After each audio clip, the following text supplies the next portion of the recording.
Okay. Okay. Welcome back. All right, I'm going to back up 2 steps. Yep. And reread what I just read to you. Disclaimer, as this is somewhat in the foo-foo domain, meaning it is not immediately logical, what I'm about to say. Here we go. Okay. All right, I'm reading about an interpretation of the Magician card in the tarot. So that's where we are, y'all. Okay. The spiritual body of man is constructed by states of consciousness having intensity enough to affect spiritual substance. Man does not possess a spiritual body merely by virtue of being man. He possesses it when, through the refinement of his thoughts and aspirations, he has provided energy of a proper quality to build it. Okay, so there's a lot of words in there we don't normally use. Sure. First, I want to say, okay, and then, okay, yeah. There's a lot to say. Yeah. There's a lot to say about a lot of things. Here we go. First, I want to say that even though you said something about it, these aren't words that we typically use. The idea is fundamental to, Western culture. Like salvation. Okay. Is a thing that we accept in the West as not inherited just by being born, but we have to still do something like accept Jesus, or I don't know, get baptized, or So it's still it's the same idea. It's not granted. Right. We're not going to go to heaven merely just by being born. Mm-hmm. I mean, that is the idea that's the basic Western, quote unquote, religious idea that we do not enter this world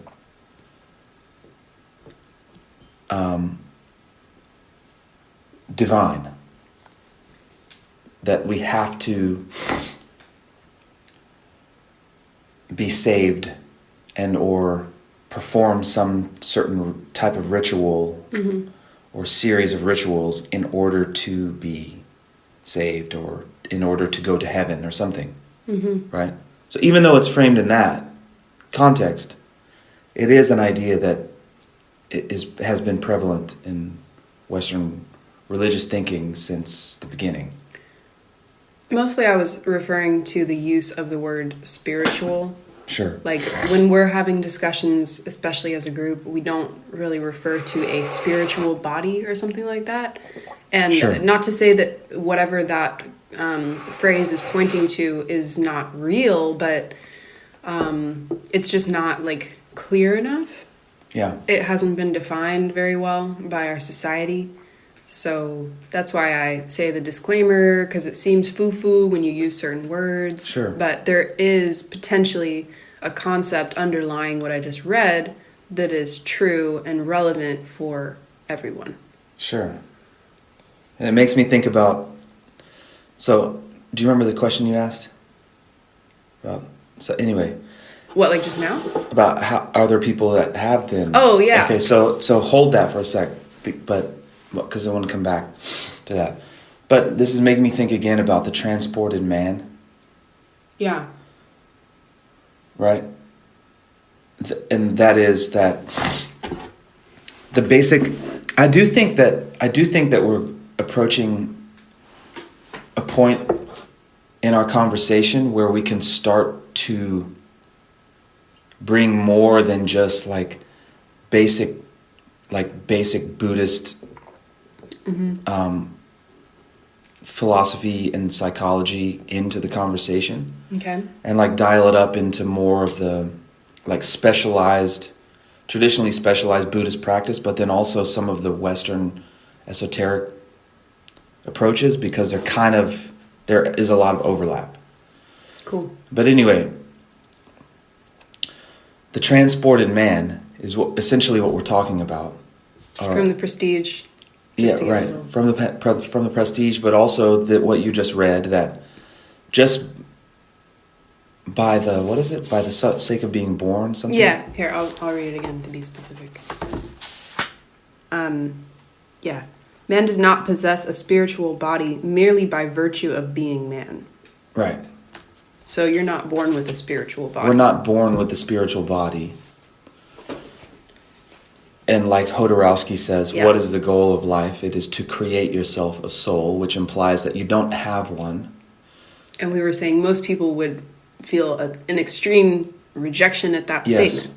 And yes. So and so that would be blasphemous. Mm-hmm. From an exoteric Christian point of view, that would be blasphemous.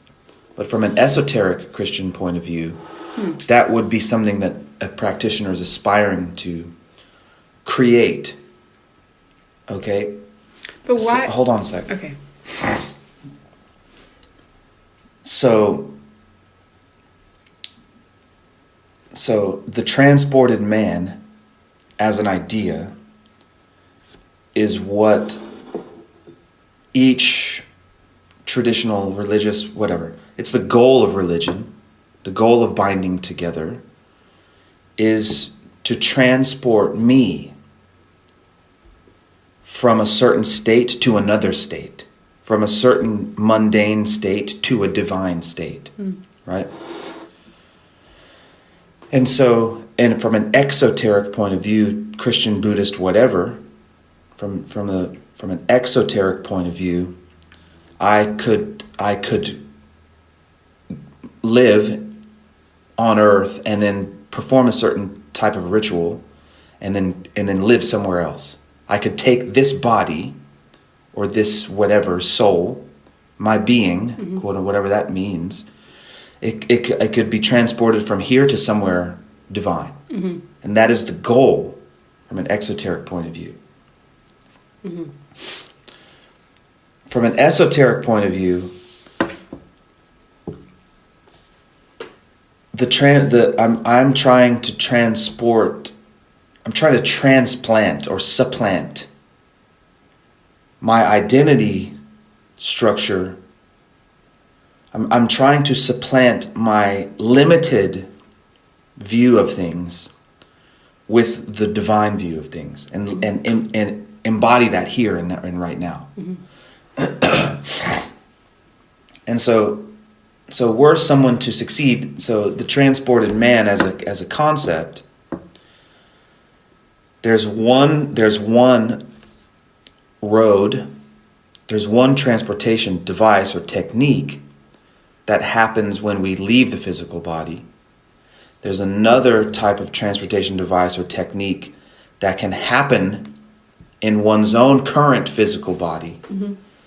Okay, and now that one is called the esoteric path, essentially. How the hell would you know if someone's identity construct got supplanted or not? Mm-hmm. Unless you were also studying, and again, the Marx and Science thing. Mm-hmm. Like, this person seems different, or this person literally has become so different, or whatever. Yeah, and like I was asking you just now, I was like, well, yeah, how would you know if you met someone who had a soul? Like, would they be like really bright, or they'd be really something, and you would be able to tell? So we'll come right back to that, and almost there. I just want to try to provide a little more context. So we take, let's say, just using Christianity again, they discovered the Dead Sea Scrolls, and there were like other books that weren't included in the Bible that were the Apocrypha or whatever. One of them was the Gospel of Thomas. And the Gospels are just collections of, like sayings of the teacher. In the same way that sutras are collections of sayings from the teacher. Mm-hmm. And so already in the accepted format, the accepted Bible format, is a saying of the teacher. To some, it is given to know the mysteries. To the rest, it's given in parables. Is that from Thomas? This is from John. John.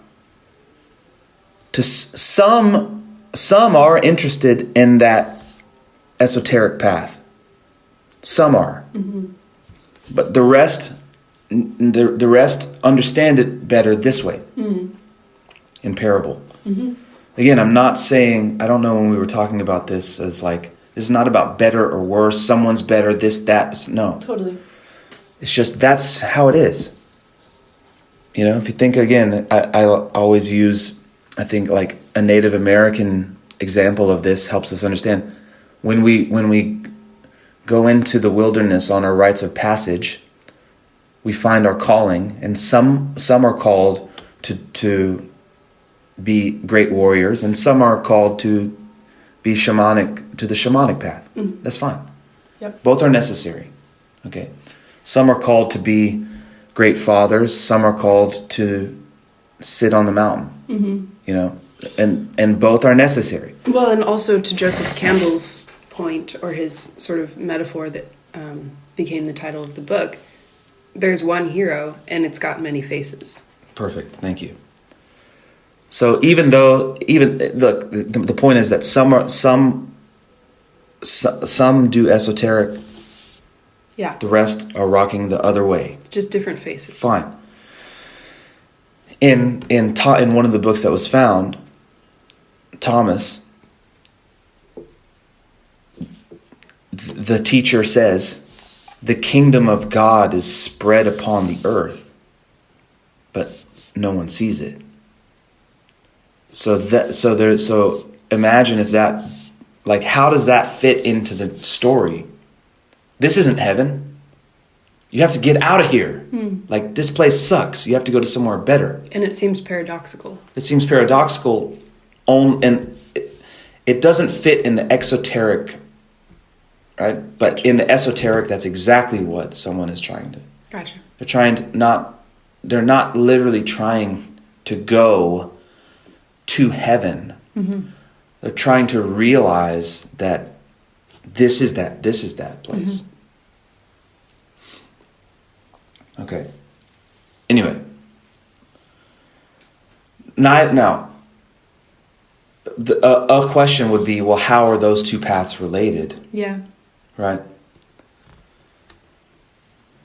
Yeah, because it kind of makes me think, Right. Why are there two different paths? Right. Like, And why so wouldn't there just be... this takes us a step towards the Dalai Lama conversation. So are those two paths related? And the answer is like in the domain of, it's kind of like this. The point of a path, whether it's the exoteric path or the esoteric path, is to help the practitioner see the world as a whole. Meaning, the aim of a path is so that a practitioner can embrace other people. Or learn to try to do that. And not divide the world in two. Me versus you. Okay. So the fundamental tenets of a path, whether the exoteric path, will be related to an individual becoming more open and peaceful, or something like this. Basically. Doing certain things in this lifetime so that when moment of death happens, they go where they want to go. Because through trying to embody those principles, one will be constructing one's spiritual body, or whatever, to use the language of what you... Yes. I'm literally built out of patience. I'm literally built out of tolerance. Yeah. I'm literally built out of love. I'm literally built out of endurance, or whatever, right? I'm like, every single action that I perform has its root in one of these transcendent virtues. And you can think of building a spiritual body like that. Okay, so the exoteric path stresses certain virtues that are intended to help forgive, be open, connect, right?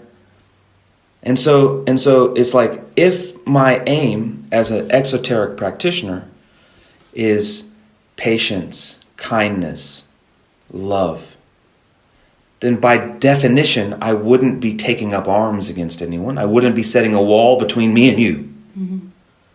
I would be trying to nurture you, trying to communicate with you, trying to assist you, support you. Yeah. Okay. Can I just point out that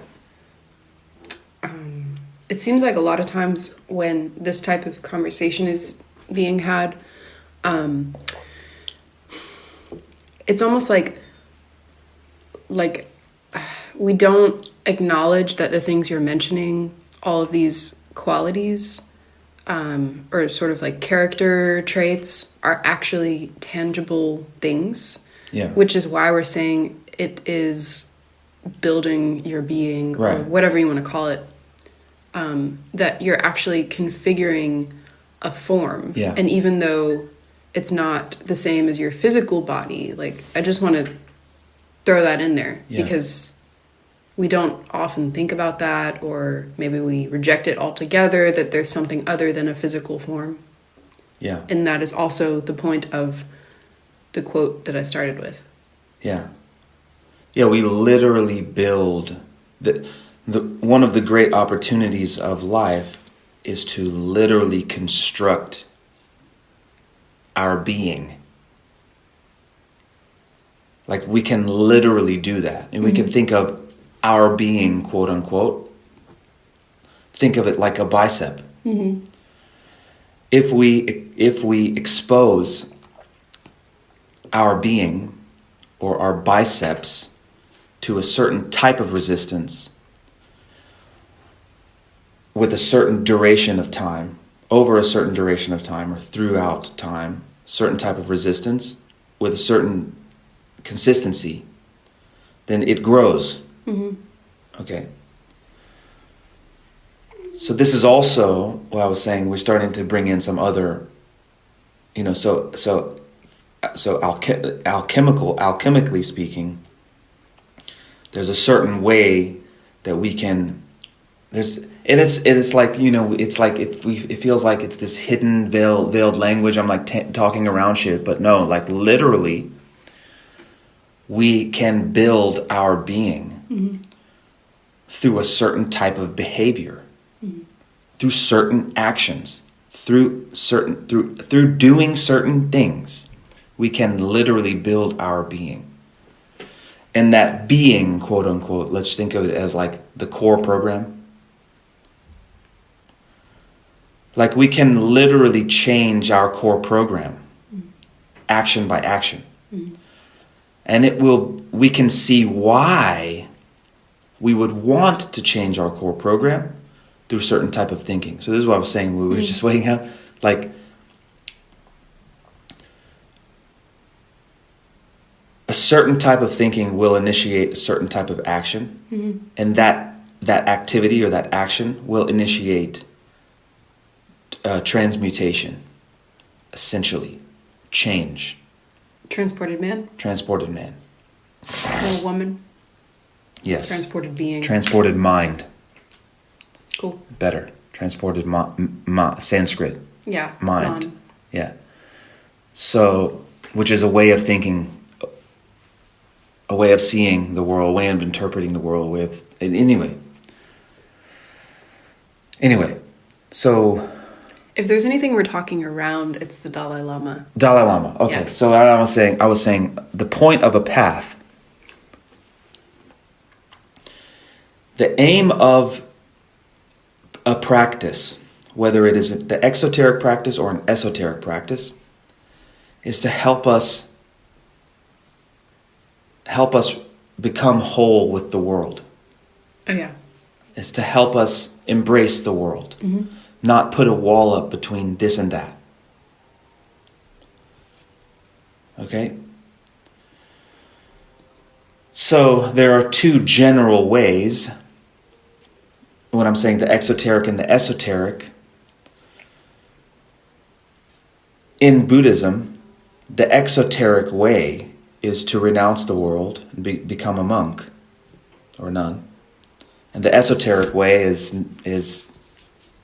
we can leave that for a minute, because it's like, what do you mean? Who's this? What? You're not an authority about this, whatever. So I notice. So should we just keep going, or do we have stuff about the soul and the thing first? Let's table Dalai Lama and just come back to about so if I'm born and I don't have a soul, or none of us do, or maybe are some people born and they do have one, how would you see it in all of this? Or should we wait, come back? Well, I thought we were going to get to the Dalai Lama. Okay. Yeah. Well, let's come back to the soul. Okay. So just to be clear, Yeah. the Dalai Lama, at least how you're framing this, represents the exoteric path.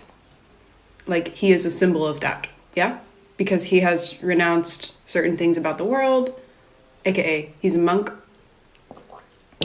yeah, I mean, it gets complicated when we try to say what are they practicing, because they're going to say they're practicing all those things. Totally. But so when he is doing things in the world, his like persona as the Dalai Lama represents to the world, if he's doing like an initiation or a speaking engagement, then in that moment he represents an exoteric path. Like, he shows up as, dressed in a certain way. It's implied that he's a monk, he's engaging in certain types of practices, or no? Yeah. No, I mean, it's just, it's about to get crazy. That's all I'm saying. It's about to get crazy. This conversation's about to get... Well, yeah. Right. And that's why I'm just, like, trying to help contribute to setting this up in a clear way. Yeah, I'm saying, so we're starting with you found something we've been talking about a lot. Mm-hmm. Which I'm calling the transported man. Mm-hmm. Because I love that. I love that idea in the movie. Mm-hmm. And I think that's a perfect way to... You're saying that there's a encapsulate- relationship between that idea and the Dalai Lama? I'm saying yes. I'm saying Okay. we can. I'm just saying. Let's identify our place on the map real quick. We're talking about the goal of religion, and we're defining religion As the goal, in a way, binding together. Yes. We're defining the word religion as to bind things together, to connect dots, and even taken deeper, the revelation of the meaning of life. Mm-hmm. Well, yeah, like,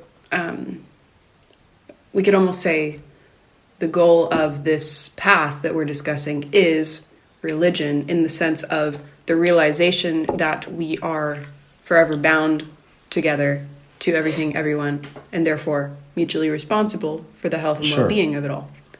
Yeah. And I'm saying now the path towards that revelation is basically, there's basically two paths to that revelation, which represent on one hand going from the mundane place to the divine place, and on the other hand supplanting our mind, eyes, body with the divine eyes, mind, body. One of them takes place when we leave our bodies, one of them happens right now. Okay. The point of both the exoteric and the esoteric is for the practitioner to learn to embrace the world. And so then there would be practices or rituals associated with each one. And I'm saying now in the exoteric, that looks like practicing the perfections in Buddhism. You're trying to practice those things, or in Christian terms, trying to practice virtues, tolerance, kindness, love, and so on. And what happens, I'm saying, what literally happens, this is kind of where we got stuck. When we practice tolerance and kindness and love, is our heart opens up to other people, and that's what I mean by embracing the world. Right? Forgiveness, I think, is an important one to throw in there also. I forgive my enemy. I love my enemy. Something like that. I don't continue to take up arms against the enemy, because in doing so, the wall is there. If the wall is there, if by definition, if a wall is in between me and you, I can't embrace you. Right? If I can't embrace you, then I cannot go to heaven. Yeah. Quote, metaphorically speaking. Okay.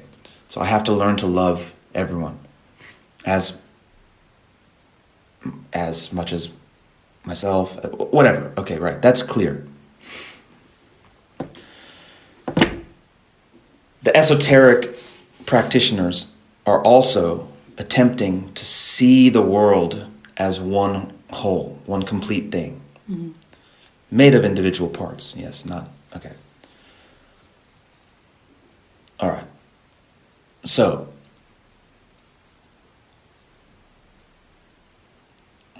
now we can talk about Dalai Lama. If we zoom out enough, some teachings are precious because they've been kept alive in a most complete form, in their most complete form. Meaning when the aim of the path is talked about, it's not missing one part or another part. For example, when we talk about the dialogue that's available, that's mostly available in the West, is either only about, well, just accept Jesus because then, it's just to have faith. There's nothing scientific, like there's nothing rigorous or scientific or technical, or yogic about it. It's just like, this is the interpretation, that's all. And if you're trying to find other shit, fucking burn that motherfucker. Stake that dude. That was traditionally, anyway. Yeah. So then there's so many other things, such as the Book of Thomas, that were just like excluded from the conversation because whatever. Yeah. So there's that, and then there's like, oh well, then just take up responsibility. It's like Jordan Peterson, take up responsibility, be a man, because then your life will have more meaning. It's like, but then it's still missing like the mystical part of things, and it's like you have to piece these things together. Anyway. I guess one step at a time also. Yes, but certain teachers will have to offer like a specialized step so that people who are like ready to engage with that step can do it fully and not be distracted by other stages. You're being nice, but yes, the best teacher lays it all out, sets up beginning to end, everything in between, and says, hey, this is where this is going. This is where you are right now. Just so you understand. I don't want to hide anything or have any surprises. This is where we're going. Yeah, I guess not to get sidetracked for too long, but I wonder if it's possible that, even if you did lay out the whole path, that at a certain stage, at a certain beginning stage, it's almost like irrelevant to even talk about the end because it's just words to that person. No, it's like this. Here's what's great about an excellent teacher or an excellent or a set of teachings that's been preserved in its entirety. It's like being born in a society where you could literally make effort and move around however you want and grow as quickly as you want. For example, if let's say you were born and genetically you had the possibility of being 7 feet tall, and genetically like you're just naturally gifted, and if you want you could play in the NBA. you know? And you're like, from being 7, everyone's like, shit, you should play in the NBA, you know? And like, that's a goal to strive for, the NBA, like an all-star, Hall of Fame player, to win the NBA championship and like be the MVP. But isn't that different? Because that's a tangible thing that we can go into the world and recognize someone has done that. But whereas you're saying with the transported man, it's hard to tell. What I'm saying is when the teachings have been preserved in their entirety, if someone is called to religious life or spiritual life, it's like being called to the NBA. You're born to play that game. And so for someone who is called to spiritual life, there's nothing more precious than that. For someone who's called to the NBA and there's no NBA, that sucks, right? Yeah. Okay, so sooner or later, all of us are called to the spiritual path because what it does is help us orient ourselves in the world, or like JP likes to say, orient yourself properly, right? You can't do that if you don't have the whole picture. Yeah. You think you're trying to, but it's still missing something. Nuance. More literature on the subject. Something is, right? So if I really want to make the most of my life, to do my best, then I need the best teachings available. That's all I'm saying. Okay? And growing up, as someone who was interested in religious and spiritual life, I didn't want to continue going to church because like this doesn't feel like something is fucking missing. It's not complete. Yeah, it's like anyway. So, okay. So the question, so it's several things. This is fucking a lot. I don't know if we have time to go into this, but anyway. Let's try. Okay. So the first item on the table is how to protect something that's precious. And that's what a lineage is for. Stewards of teachings. Stewards of teachings. Complete teachings. Now, the question is it the teaching or the teacher that's the precious thing? Well, how could you have one without the other? Well, sure, but what makes a teacher a teacher? That they give teachings. No. This is not chicken or egg. The teacher becomes that way because of the teachings.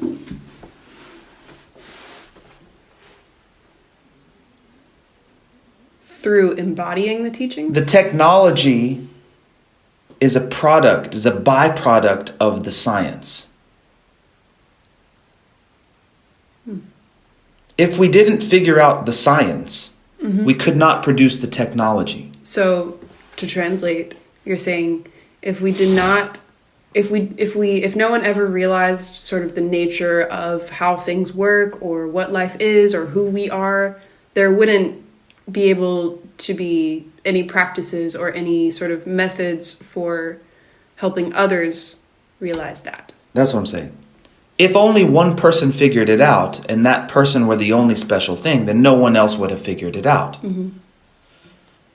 It's the teachings that have to be protected, not the teacher. Teachers come and go.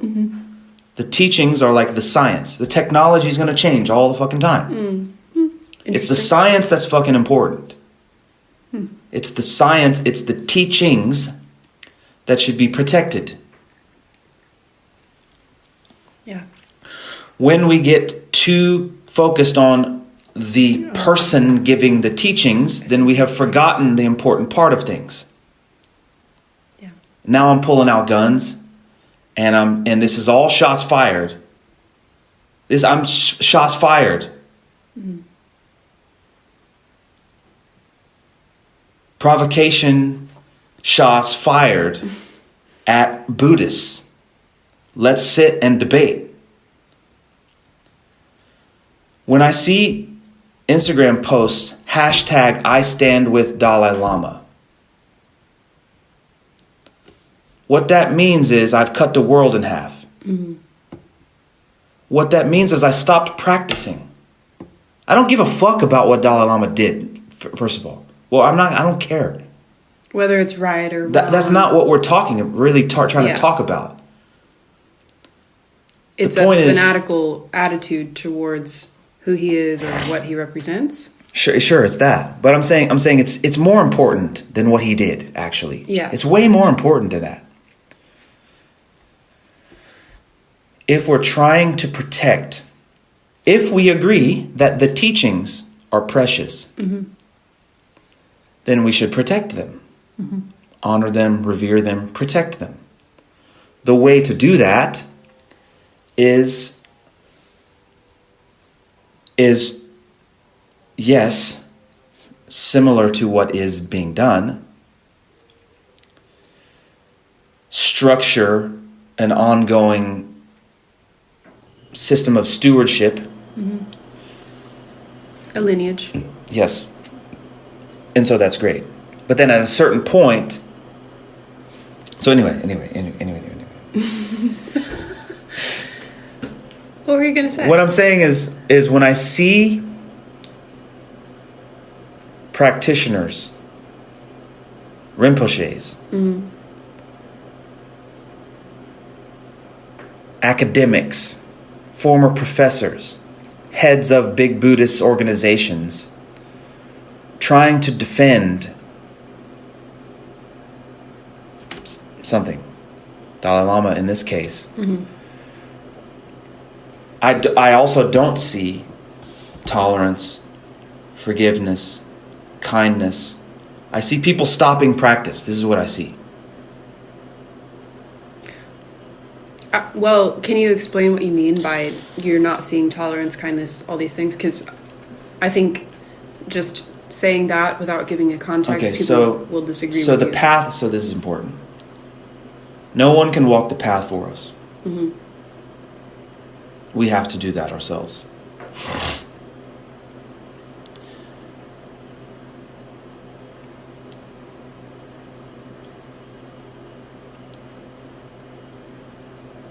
The aim of the path is to reconcile ourselves with the world, to harmonize ourselves with the world. Mm-hmm. How can I do that if I've put a wall up between me and something else? Mm-hmm.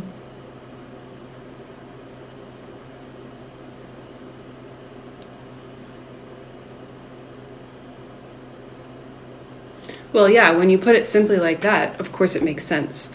But then in the context of a complex event, like what took place with Dalai Lama, there are many layers. And I wonder, what would the appropriate response be?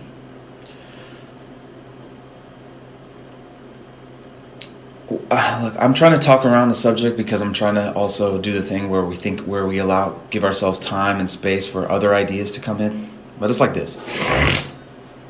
I'll just speak plainly. If the intention of Tibetan Buddhism is to preserve something special, because it's also important to note that Tibet was closed off to the world. Mm-hmm. With the intention of protecting something special. Mm-hmm. But also then that can become like a really elitist thing. Yeah. Right? It's like, I got something you don't and whatever. Mm-hmm. So it's already a slippery slope between the point of practice and or the interpretation of the point of practice could also already be dissolving. Mm-hmm. A long time ago. Right. If it's the intention of Tibetan Buddhism to preserve something for the world, which is what the Dalai Lama says, mm-hmm. then doesn't it make sense to try to think about how the world would interpret certain things, certain actions, certain structures, certain cults of personality, like how that is. Yeah. Like if you're actually interested in giving something to the world, you need to fucking understand the world.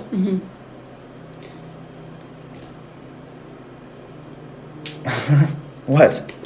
This is probably a side commentary that I have, but it's related. Maybe after. Now, in traditional Buddhist terms, there are people who are in the world. Lay practitioners and esoteric practitioners. They don't wear robes. Yeah. And they're not monks, they're not celibate, and so on. Yes. The renunciates renounce the world. The renunciates do not engage the world. So then it becomes already problematic at the start for a renunciate type practitioner to be engaging with the world on a very regular basis in huge public settings where their message will be received by people who are in the world and have a very different experience of life than that renunciate. Yeah. Or it's like Lyra was saying, in Catholicism, a couple receives marriage counseling from a priest who's never been married. That makes no sense. Yeah. I'm saying. So it makes so little sense. That's why I always stress going all the way back to the bottom and trying to talk about what the hell we're doing.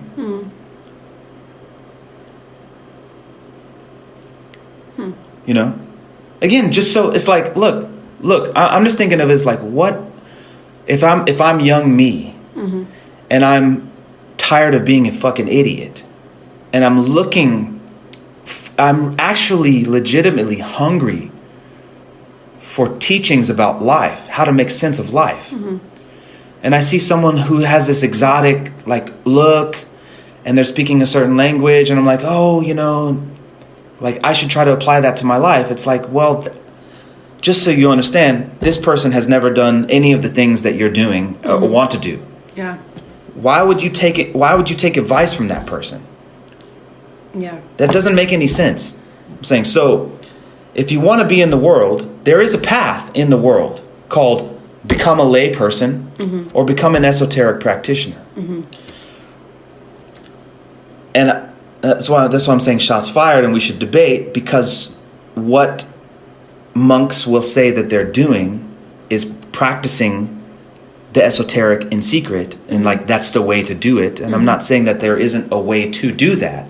What I'm saying is that's fine, but just understand that if you actually want to give something helpful to the world and you're doing it in the garb of a renunciate, it's going to be confusing to people. Yeah. And smart Western people who are already skeptical about spiritual path, the actual spiritual transported path, Yeah. that is the supplanting of the ignorant with the intelligent. They're already skeptical of that. If they see something like some old man sticking his tongue out, they're just going to smash that all to bits. And then now, all the legitimacy that someone has fought for, or groups of people have fought for fucking a long ass time, you just shit on your own fucking lineage. Yeah.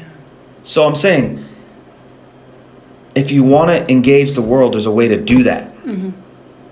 If we want to protect what's precious, if I actually have that as my heart's wish to protect something that's precious, then I have to leave the walled-in garden. I have to leave the city and go out into the world and learn about it, how to communicate with it, what might be considered taboo, what things that we're doing as a culture that might be radically misinterpreted by the rest of the cultures that I'm trying to help.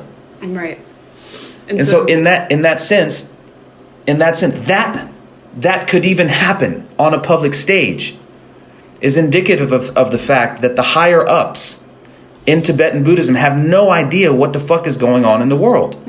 Which says to me that and again, this is me shots fired.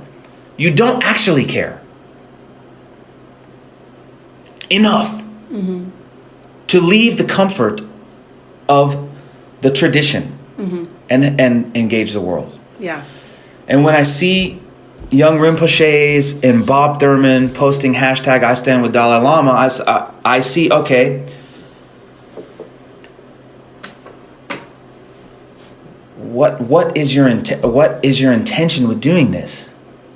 Yeah. Because even though I can make heated remarks about this or that thing like I'm doing right now, even though I can reprimand someone, for example, if let's say I'm a executive chef in a restaurant, and my chef de cuisine makes an error, I can reprimand the error without compromising the vision of the restaurant. True. Or without firing the person, right? Or without, you understand? Yeah. I can comment on it for the greater good, actually. I understand the concept, and I think what you're saying has truth in it, but applied to this particular situation, I think that the people you called out, it would be much harder for them to apply that same principle to this situation. And in a way, I'm not saying it's acceptable, but I'm not surprised by the response. No, I'm saying that I'm doing that. I'm trying to reprimand people that I don't know. That's not me putting a wall up between me and them. I'm saying, hey, remember what this is about. That's all I'm saying. Yeah. Remember what this is about. We're a Michelin star restaurant. Remember what this is about. That's not me putting a wall up between the two of us. Sure. I'm reminding you of the vision. I'm reminding you of the aim of all of this is to embrace. That's what I'm doing to them. That's what I'm saying. That's all. Yeah. Remember that there is a path called renunciate. Are you a renunciate? If you are a renunciate, then why are you getting involved in the politics of the world? If you'd like to get involved in the politics of the world, there is a path for that called layperson. And just leave it at that. That's all. If you'd like to get involved in the politics of the world, remember also the aim of politics. And it's not different than the aim of religion. It's not different. It is to help the citizens of communities recognize the value in each other.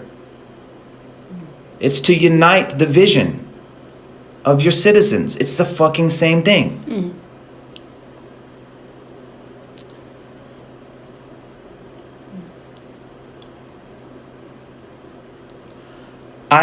If there is blame to throw somewhere, to me it's in the advisors or the administrators or the secretaries or the whomever of the Dalai Lama to keep they keep parading him around as if he's a fucking I don't know what, you know?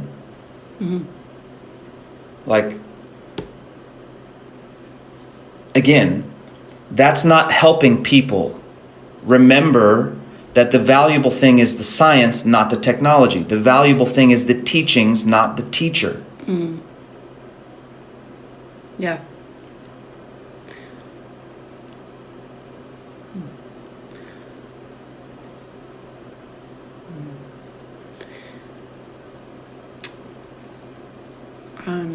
I know I get heated when I say this, but I just want to say, I'm saying all these things with respect and just with sincerity.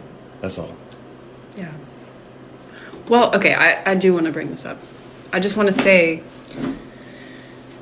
I want to address some of the complexities of the situation.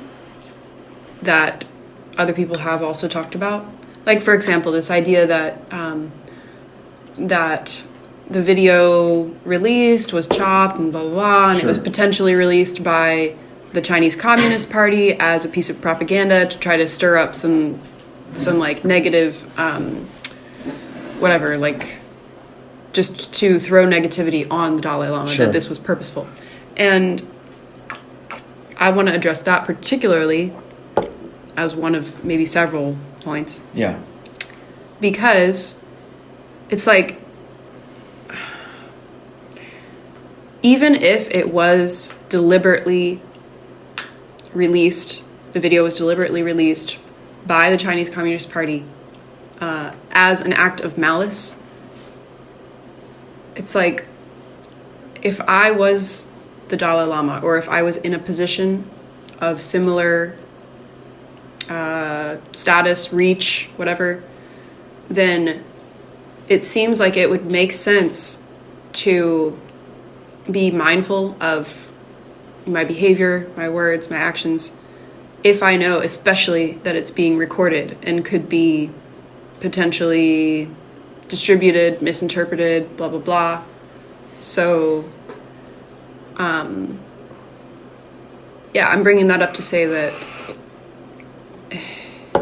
if we are given the responsibility of being in that kind of position of power, it is our personal responsibility to understand the way that our actions will be perceived, received by the world.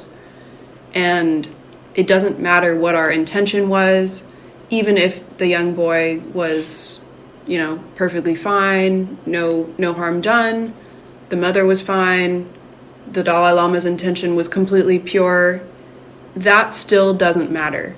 Because the fact is, it was recorded, it was released into a world that perceives it differently. Yeah. And those people who are watching the video, or just whatever, like anyone in the world who has had contact with that is potentially someone who could have benefited from the truth and the teachings. Yeah, so y'all failed. Y'all failed to protect the precious thing. Yeah.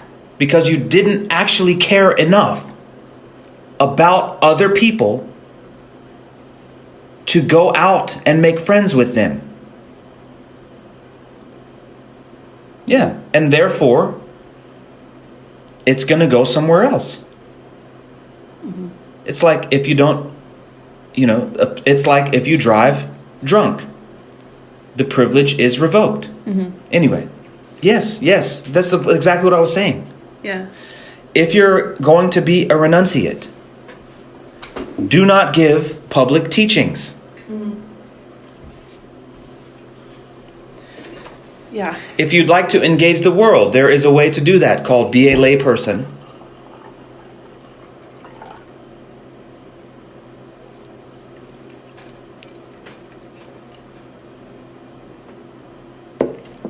Anyway. So my last side note was about something I discussed with my coworker last night. I asked him what. Oh, yeah. No, you haven't heard this. Okay. But sorry. Something else just came. Something? Yeah, that was actually really good. Okay, go. I'll remember. Sorry. I was like, oh shit, that's crazy. But it's important. Do you remember the book Churchill's Ministry of Ungentlemanly Warfare? Mm-hmm. Churchill's Ministry of Ungentlemanly Warfare. And even the series Turn. Remember the series Turn? Mm-hmm. How are wars actually decided? What do you mean? Like the World War II. Do you remember the story of Churchill's Ungentlemanly? I never finished it. You remember? Okay, how about Turn? The series Turn? Yeah. About the American Revolution? Yeah. How was the American Revolution actually decided as depicted in that series? I'm not sure what you mean. Through spies. Oh. Secret agents.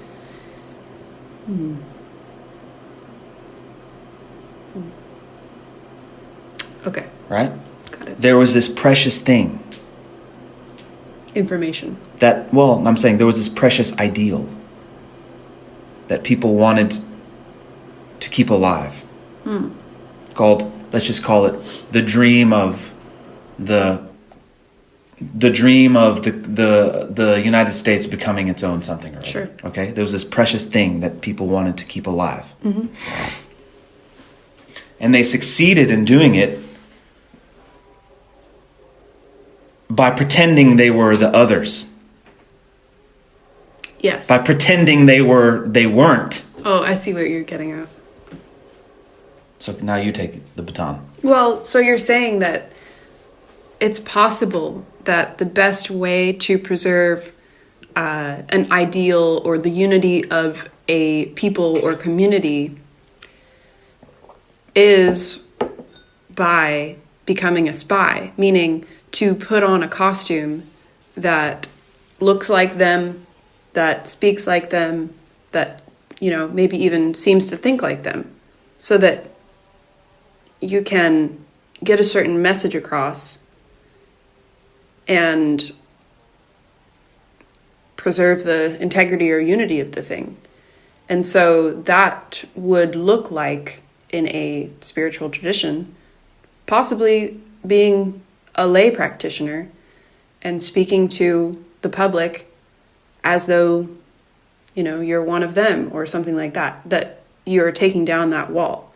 And so, in a way, it's like being a spy, because there is more beneath the surface. There is, like, a profundity of, I don't know, like, wisdom, experience, all these things. But you don't have to show that part to the world. Like, actually, it's better if you protect those things and sort of put on this persona, which maybe, we're saying is like a spy, but a good spy, a spy with good intentions to actually be beneficial to the people you're trying to help. You're putting on a certain costume. Maybe. And actually, this is kind of perfectly tying into the story that I was going to tell. So I was talking to my coworker last night. I don't know why this question just came to mind at the end of service. Actually, I do know why. Because if anyone's ever worked in a restaurant, especially as a server, maybe not so much as a bartender, it's like there's a certain kind of demeanor, or there's like a certain persona or a mask that you have to put on during service to interact with guests, and maybe your voice is slightly different, or like your mannerisms, or how you stand, or I don't know, you're like posturing or something like that, especially if you're in fine dining. You're putting on some sort of show for the guests. And I mean, I don't know if it sucks for everybody, but I personally don't like doing that. And I'm very aware of the fact that I'm putting on, or I'm like sort of modulating my natural way of speaking or interacting with people, being more formal or something like that. I'm sort of matching their expectations. And then once service is over, all the guests are gone, and we're just talking as coworkers amongst ourselves, or we're not talking at all. There's no music. We're not like trying to put on a show for anyone because there's no one to put on a show for. And I turned to him and I was like, do you think that you wear like different masks? And he was like, what do you mean? I'm like, like, do you have like different personas that you put on for people? If there's a guest sitting at your bar, are you like trying to be a certain way, or you're like talking to them in a certain way? And he and I talked about it for a little bit. And I think like the first initial impression that people have when they're thinking about this idea of putting on masks and stuff is like, oh, I don't want to do that. Like, I don't want to be fake with people or something like that.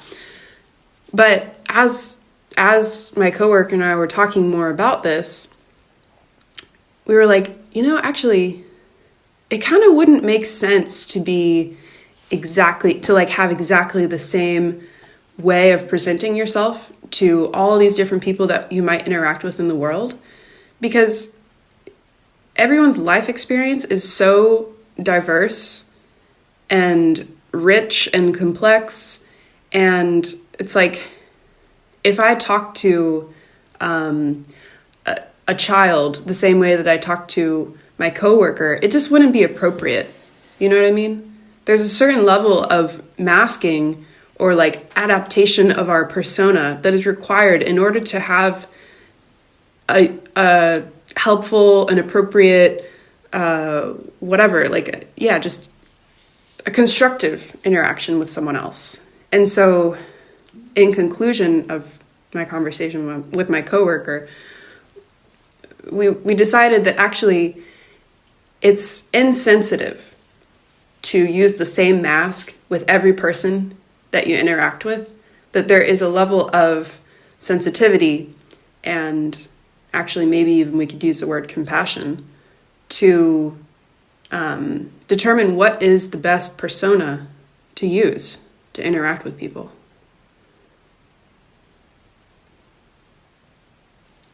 Isn't it? Yeah. Yeah. Yeah.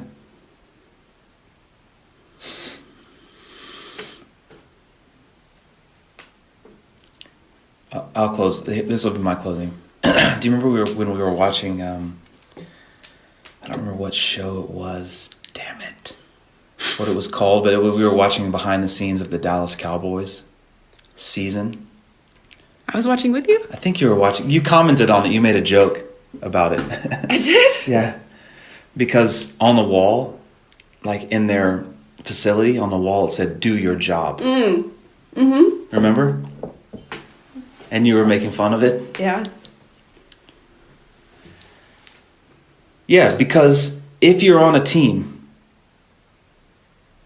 you have one fucking task. You have one fucking task, bro. Do your fucking job.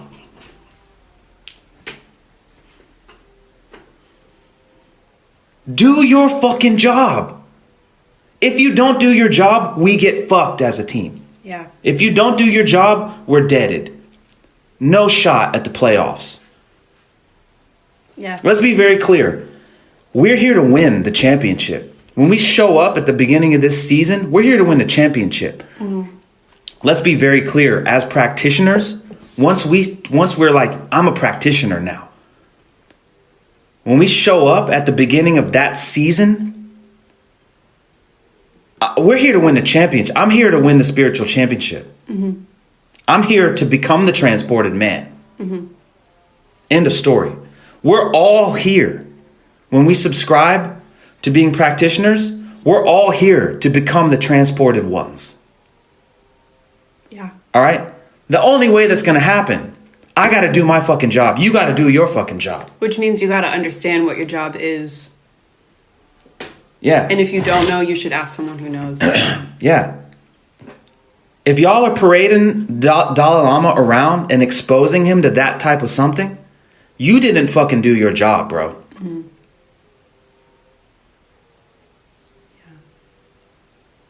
Yeah. GTFOH, man.